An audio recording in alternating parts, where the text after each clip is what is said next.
So it's really great to be here. I'm so excited to share Elixir with you. I want to thank Eliza for organizing and Made by Many for hosting. I hope that you can hear me all there. And I just want to check in and see how many of you would be interested in having an AI clone of yourself? And how many might be interested in potentially having an AI version of your loved ones? Are you able to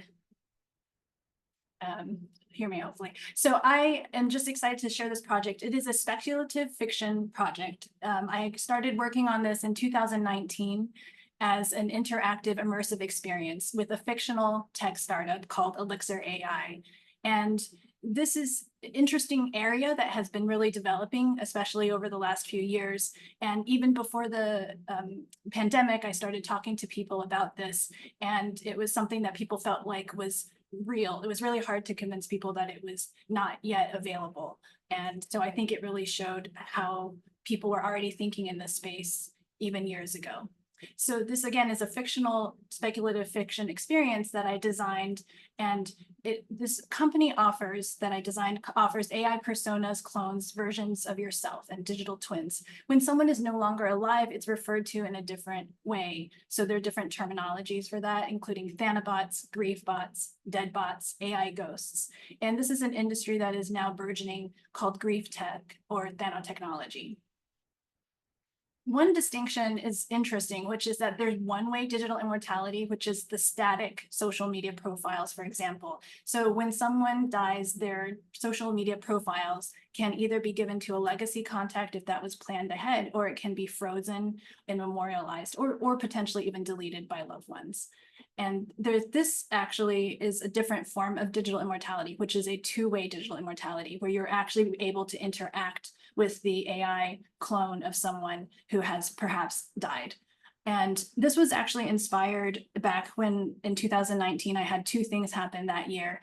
One, my father was misdiagnosed with having only a few months to live. He's okay now.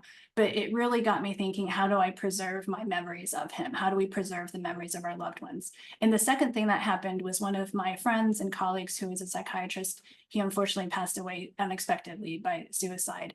And I didn't know that until a few months later. And so the things that I was left with was actually trying to find out what happened in his digital footprint. And that's when I realized so much of what we leave behind now is really online. And that's really a presence of who we are. It's left online. And what are we doing with that data? Of note, what Elixir is purporting to offer is not to consciousness digital immortality.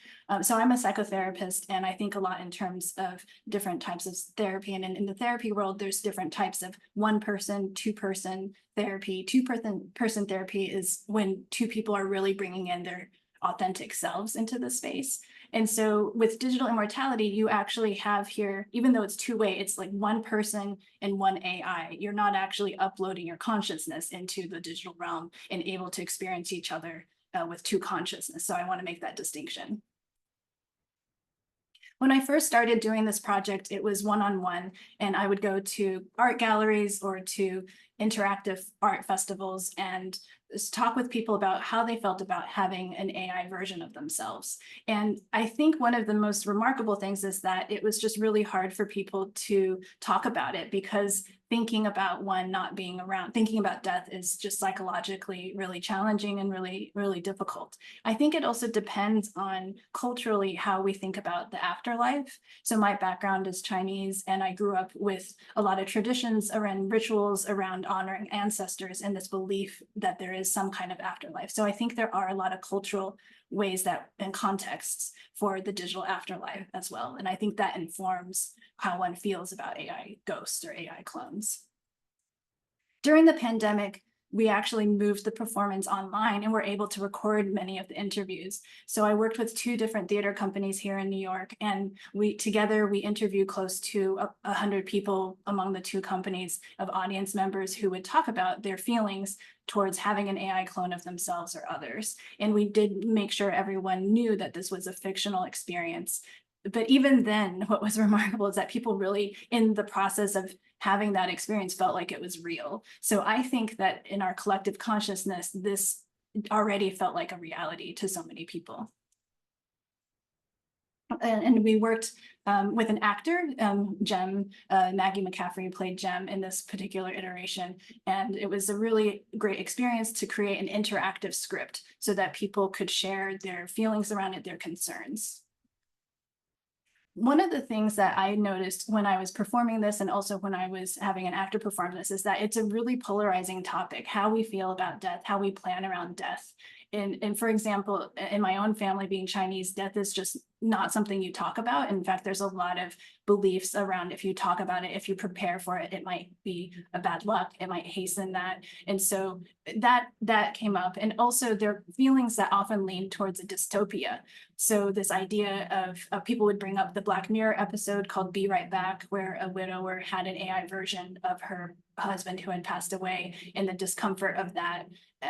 And so there were a lot of feelings around it. And you could probably feel that in the experience of people feeling kind of put off by this idea of having AI clones of their loved ones or themselves. I just want to note that since 2019, in the last few years, a lot of people are doing this in real life. And so there are a lot of foundations and companies, private companies that are creating AI chatbots and also digital avatars, interactive avatars of people in real life. Replica was actually founded by someone who had a similar experience where they lost a friend and they created a version of their friend digitally. There was a study done just a couple of years ago looking at AI clones and people's reaction to it. And one of the 3 findings, so they found that there was doppelganger phobia. And I noticed this as well, that people are a little bit concerned about having an AI version of themselves, not just from a safety and privacy concern, but also from just having one. What would it be used for? And another interesting concern is this idea of identity fragmentation. So we already are over so many different platforms now, fragmented, right? We have our social media profile, we have our social kind of interpersonal way identity, and then we present perhaps differently at work or at home. And so here yet is another form of potential identity fragmentation of how is our AI clone going to now be? How do we want it to be? How do we want it to interact with people? Another really interesting dimension is this concept of living false memories. So that can happen if someone is interacting with your AI clone and they just create a memory as if they thought it was interacting with you, the real you. And so those would be considered living false memories and the potential problems with that. Something early on that also came up was grief. How does this interfere with things like prolonged grief? There is actually a form of therapy for prolonged grief that involves reimagining a conversation with a loved one whom you've lost. And that is usually guided by a professional therapist. So we don't actually know what would happen if you had an AI version of someone that you lost and you're interacting with it without professional guidance. It could be potentially healing. It could potentially interfere or worsen grief. We don't know. And it probably does depend on the individual case. A lot of ethical issues are also raised in this area. Who owns the AI clone? Do you have to prepare your digital estate? Who gets to use the data? What if you had a loved one that you wanted to create a clone of, but they didn't explicitly consent to having a clone made? Someone has proposed that there are do not resuscitate AI clones orders that you can put in your legal papers to make sure if you don't want one, that you can explicitly let people know you don't want it made. So there's a lot of really interesting ethical issues around this that will be coming up. And one of the other aspects is authentication. So even today, I'm appearing there virtually. How would you know this is not like the AI version of me? And so that's something about how would you authenticate? How do you make sure that AI versions are disclosing that they are AI and not the real person? And there's already been interesting well, not quite interesting, but unfortunate deepfake issues around this. So there was a banker, I think a bank employee who got into a Zoom meeting with many colleagues, not knowing that all of them were AI generated, including the CEO, and he released a large amount of funds thinking that he needed to based on the conversation in that meeting, but it turned out they were all AI generated deepfakes in that meeting. From my perspective, I think there is a lot of hope with AI clones and AI twins. I think if you can use it responsibly, there are ways that you can use it in real life. People really wanted to meet their AI clones today. They were less interested in trying to use it as a way to provide a legacy to others.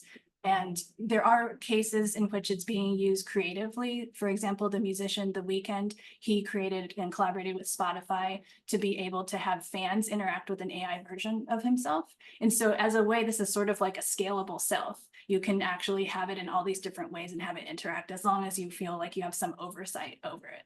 And Grimes, the musician, also is wanting people to generate music with her AI clone voice. So there are ways that you could use it creatively. I do think it's really interesting, potentially in medical or therapeutic use cases, having a digital twin. So these are all areas that are not yet fully explored.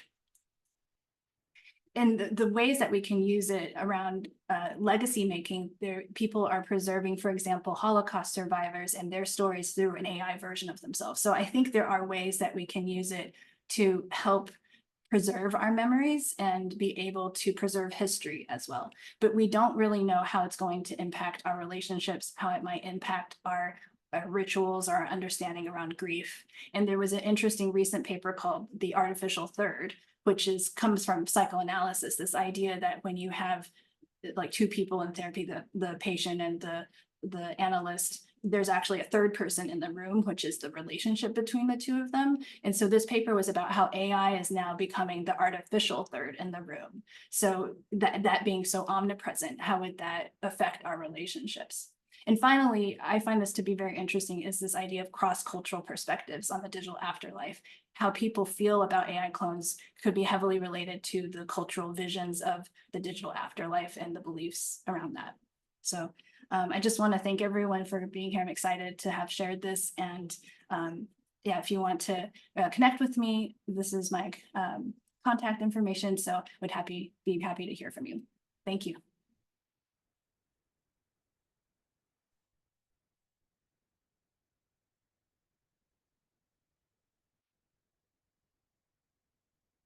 Mark, can you hear me if I use the mic?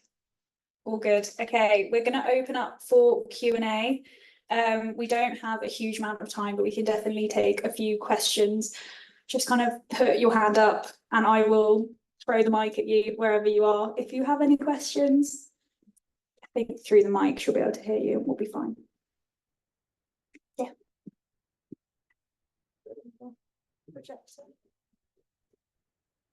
Thank you. Thank you for that. That was awesome. As you were going through that study, what did the people say that they would most like to do with their AI clones? That's a really great question. I think people were curious, and I actually recently was interviewed by this CEOs are now trying to use it as a way to deliver messages at large to their company. But for the people that I interviewed, they did not yet at that point have use cases for it. More like were just curious to meet it and interact with it and just kind of explore it in terms of having it around. I could see it being useful for content creation, and but I think beyond that, I think people did not yet have a sense of what they were going to use it for.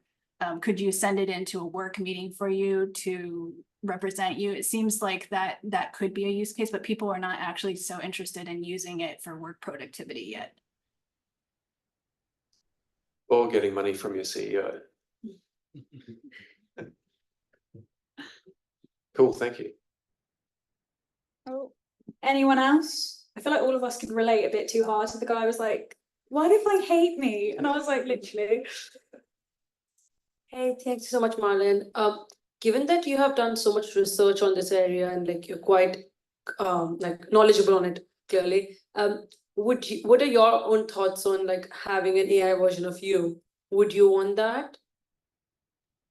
So I would be really cautious of who owns all that data. I think I actually would want one if I had oversight over it and also some sense of where that data is, how secure it is. I think the biggest risk is, although it's interesting because it probably, for people who are very public facing already, there's a famous couples therapist called Esther Perel, and she does a lot of podcasts. She's a public persona. She does a lot of talks. Someone already created an AI version of her, like an AI chatbot version of her, using all of her podcast material without her consent. And it actually became the subject of her TED Talk recently. And so for me, I feel like I would want to have some oversight over it. And I think similar to artists where they want their likeness to be preserved within their control and have some rights over it. I think making sure that it's secure and making sure that it's also within one's oversight, that those are my main concerns. But I would actually be very curious. And in fact, my mother was recently diagnosed with something. And so I was trying to figure out how to digitally preserve her. And I think I would want the chance at least to try to digitally preserve my loved ones with their consent. That's the biggest caveat. Thank you so much. Anyone else? Oh, there's more. Okay. We have time for one more, I think, and then we might have to move on. Tom? We'll go with you. Thank you. A purely hypothetical question. What if a digital clone of a person would go and violate some rules, do a crime? Who's going to be responsible? A person or a company who has created it? Yeah, I think that's a great question because there are a lot of questions around agency. Like, would it be considered if you have created an agent? If a company has created an AI agent and it does go rogue or do something that actually is illegal, would they then be, it's not clearly defined in the law where their status is. So there's philosophically the moral status, whether or not we would feel like it should be responsible, and there's actual regulation and laws. And I don't think that the current legal regulations, at least in the US, and I think I think the EU is actually more advanced in AI regulations than the US at this point, but it's not an area that is it's not yet determined. I think there should be, and there will be case law around it though. Thank you so much, Mark. Tom, I feel bad. Do you want to give your question? Okay, hi, thanks. I was just wondering, what did people pick up on that they didn't think AI would be able to replicate very well about themselves?